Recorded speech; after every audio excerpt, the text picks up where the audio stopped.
मेरे बारे में आप जैसी भी राय बनाएं उसका मुझ पर कोई असर नहीं होगा, क्योंकि मैं पूरी तरह से नशे में हूं।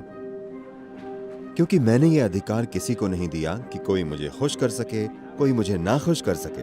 किसी भी पल हम कुछ गलती कर सकते हैं, तो हम हर किसी की सुनते हैं, लेकिन जो वे कहते हैं वो तय नहीं करेगा कि मैं कैसा हूं।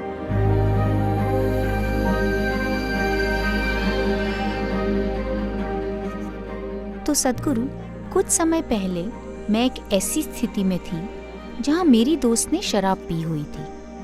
तो जब वो नशे की हालत में थी, वो बार बार कह रही थी कि सिर्फ इसलिए कि मैं पी रही हूँ, मेरे बारे में कोई राय मत बनाओ। उसने खुद अपनी समझने की क्षमता खो दी है, पर वो नहीं चाहती कि आप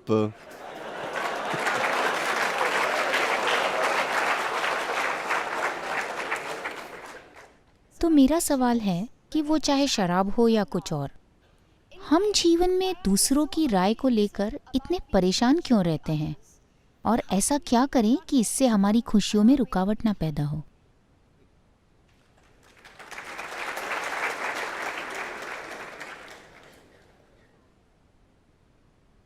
मुझे देखिए मैं हमेशा नशे में रहता हूं।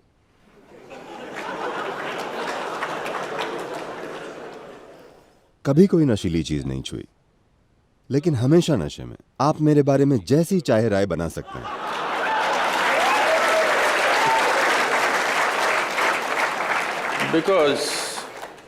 क्योंकि एक चीज यह है कि मेरा नशा ऐसा है that I have not lost my judgment at all. कि मैंने अपनी समझ बिल्कुल नहीं खोई है, और साथ ही मेरे बारे में आप जैसी भी राय बनाएं उसका मुझ पर कोई असर नहीं होगा, क्योंकि मैं पूरी तरह से नशे में हूं।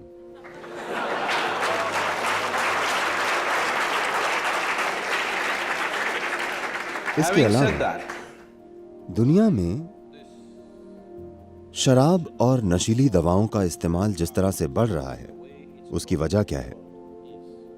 ऐसा इसलिए है क्योंकि स्वर्ग ध्वस्त होते जा रहे हैं। yes, बस 3-4 हफ्ते पहले मैं बैंगलोर में था। वहां 8,000 से ज्यादा लोग मेरे साथ 2 दिन का कार्यक्रम कर रहे थे, और मैंने बस यूं ही पूछ लिया, आप में से कितने लोग सोचते हैं कि वे स्वर्ग जाएंगे? सिर्फ 5 हाथ ऊपर उठे। तब मैंने पूछा, क्या आप सब नर्क जाने वाले हैं?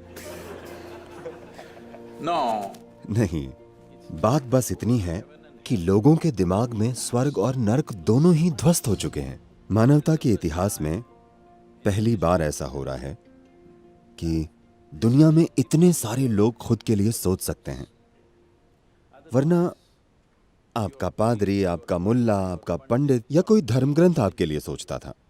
पहली बार इतने सारे लोग अपने लिए सोच सकते हैं। वे सही सोच रहे हैं या गलत, इस बारे में कई मुद्दे हैं। वे सही सोच रहे हैं या गलत, लेकिन वे सोच रहे हैं, तो सारी तार्किक चीजें स्वाभाविक रूप से ध्वस्त हो रही हैं। ये पीढ़ी अब भी पूरी तरह से इससे आगे नहीं निकली है। डर अब भी है। वे खुलकर कह नहीं पा रहे हैं कोई स्वर्ग है या नहीं है।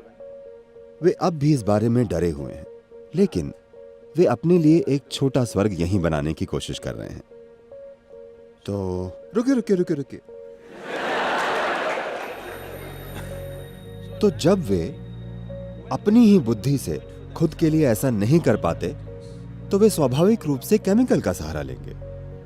आज अगर किसी बहुत ही संपन्न समाज की बात करें, क्योंकि हर समाज वैसा बनना चाहता है, मान लीजिए आप संयुक्त राज्य अमेरिका को ही ले लें, जो अभी दुनिया का सबसे संपन्न देश है, तो वहां के 70% लोग डॉक्टर द्वारा दी गई दवाएं लेते हैं। बाकी 30% जरूर पीछे की गली से कुछ खरीद रहे हैं।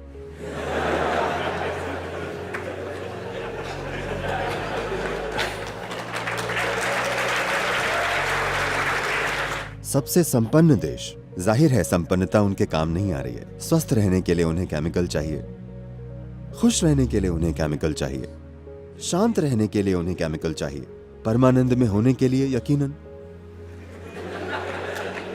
that is ecstasy. एक्सटेसी है। तो मैं इसे नैतिकता की दृष्टि से नहीं देख रहा हूं। यह मेरे लिए कभी भी नैतिकता का मुद्दा नहीं रहा। अब अगर 90% आबादी केमिकल का इस्तेमाल करने लगे, तो मेरा यकीन कीजिए, हम जो अगली पीढ़ी पैदा करेंगे वो पीढ़ी हमसे काफी निचले स्तर की होगी। अगर हम अगली पीढ़ी खुद से निचले स्तर की पैदा करते हैं तो हम मानवता के खिलाफ अपराध करेंगे, क्योंकि अगली पीढ़ी को हमसे कम एक कदम आगे होना चाहिए, वरना हम हार गए। हम सभ्यता की पूरी प्रक्रिया को ही खो देंगे अगर हम एक ऐसी पीढ़ी पैदा करेंगे जो असल में हमसे पीछे हो। तो हम इसकी ओर तेजी से बढ़ रहे हैं, जब तक कि हम एक एक इंसान को यह ना सिखाएं कि बस यहां बैठकर आनंदित कैसे बने रहें। नशा भरपूर है या नहीं, बस मुझे देखिए। लेकिन क्या मैं पर्याप्त सचेत, पर्याप्त सतर्क, पर्याप्त स्पष्ट हूं? अगर खुद को नशे में रखने का कोई तरीका हो, बिना अपना विवेक खोए, बिना अपनी जागरूकता खोए, बिना अपनी बुद्धिमानी खोए, तो ये बहुत शानदार बात है। नशा बहुत बढ़िया चीज है। समस्या सिर्फ ये है कि ये आपका विवेक छीन लेता है, ये आपकी बुद्धिमानी छीन लेता है, आपको नाकाबिल बना देता है। समस्या यही है ना? क्या ये सच है? किसी से भी पूछिए। आप मेडिकल साइंस में नहीं है, लेकिन किसी से पूछिए, क्या ये सच है कि अभी ये शरीर Body here is the greatest chemical factory in the universe. ब्रह्मांड की सबसे शानदार केमिकल फैक्ट्री है, कम से कम उस ब्रह्मांड की जिसे हम जानते हैं। एकमात्र समस्या ये है कि आप एक बेकार मैनेजर हैं। अगर आप ये जानते कि इसे कैसे संभालें, तो आप भी मेरी तरह होते, हमेशा आनंद में। जिसे भी जो कहना हो कहे, जिसे भी जो करना हो करे। ये ऐसा ही रहेगा, क्योंकि मैंने ये अधिकार किसी को नहीं दिया कि कोई मुझे खुश कर सके, कोई मुझे नाखुश कर सके, कोई मुझे दुखी बना सके। अभी आप दूसरे लोगों की राय का नतीजा हैं। इस तरह आप कहां पहुंचने की सोच रहे हैं? कोई भी आपको बर्बाद कर सकता है। आप बाहर गई, किसी ने आपसे कहा, श्रेया तुम सबसे शानदार इंसान हो जो हमने देखी है। तब आप बादलों पर उड़ने लगी।